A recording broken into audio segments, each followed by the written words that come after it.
Okay, so someone just attempted to do a terror attack on a synagogue in West Bloomfield, Michigan. Basically, a crazy guy drove his truck into the front of the Temple Israel in Michigan, and he had some kind of weapon on him. And it turns out later that his truck was full of explosives, right? There was a good amount of people there, men, women, children, all practicing their faith.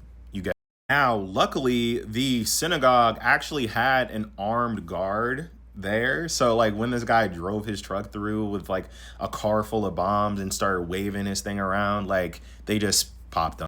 And to my knowledge, just the security guard was injured, but they said that he was gonna be fine. So it's like no one got hurt in this attack than the guy that was doing it, right? Which is good news, right? Now the FBI is making some claims about this, like, oh, we led the synagogue in training of like what to do in this situation. But the FBI is run by Kash Patel and the Trump administration, so they're all a bunch of liars. Anything they say just makes me doubt what happened.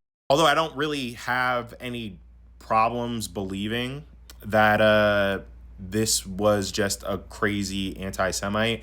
Anti-Semitism is dramatically on the rise in the last couple of years, especially the name of the synagogue, the Temple Israel. Like, Israel is probably the most controversial country in the whole entire world. They commit war crimes. They're not good, right? But obviously, like, these people don't deserve any. And I truly am of the belief that the actions of Israel, which presents itself as a Jewish ethno-state, is directly responsible for attacks like this, right? Can't view all this stuff in a vacuum, right? Like, Israel has convinced the United States to go to war for it, right? And people are going to feel strongly about that.